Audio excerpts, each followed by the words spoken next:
Essa questão que a gente vai tratar agora envolve um assunto muito interessante e às vezes, e por vezes passível de muita dúvida, haja vista que nós vamos falar da morte. O Código Civil reconhece a morte como fim da personalidade civil, lá no artigo 6º, né? E é reputado como morto aquele que não tem mais atividade cerebral. Também reconhece a morte presumida sem declaração de ausência quando alguém desaparece em risco de morte. Esgotadas-se as buscas, não encontrado o indivíduo que embarcou no avião, cujo avião caiu em alto mar. É sabido que esse avião caiu em alto mar, que tinha tripulação, que tinha passageiros. Eles não foram encontrados. Esgotaram-se as buscas, presume-se que tenha morrido. E também existe aquele que desaparece, que não pode ser decretado como morto porque não há indicativos da sua morte. E então nós teremos um procedimento chamado de declaração de ausência. Esse procedimento, bastante resumidamente, dá-se da seguinte forma. A pedido de interessado, o juiz determina a nomeação de um curador, e esse curador, no espaço de 1 ano, arrecada o patrimônio e publica editais no jornal local de 2 em 2 meses dizendo: "Ô, desaparecido, volte". Passados 1 ano da primeira publicação, sai a figura do curador e inicia-se aqui então a sucessão provisória, cujo prazo é de 10 anos. Sucessão provisória, prazo de 10 anos. Nesse intervalo, o patrimônio é do desaparecido. Se ele voltar, ele assume o patrimônio. Passados os 10 anos da sucessão provisória, ela se converte em sucessão definitiva. E é nesse momento em que se presume a morte do indivíduo. Quando se converte a sucessão provisória para a sucessão definitiva, cujo prazo também será de 10 anos. Posto isso, leiamos o enunciado. José, brasileiro, casado no regime de separação absoluta, é um professor universitário, plenamente capaz. Ele desaparece do seu domicílio, estando em local incerto e não sabido.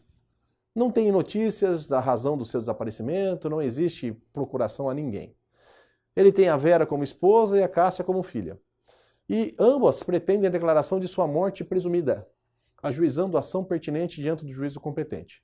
De acordo com as regras concernentes ao Instituto Jurídico da Morte Presumida com declaração de ausência, então o enunciado está nos dizendo que nós vamos aplicar os artigos 22 a 39, e não o artigo 7º. O artigo 7º trata da morte presumida sem declaração de ausência. Assinale a opção correta. Todos os artigos citados aqui, evidentemente, são artigos do Código Civil Brasileiro.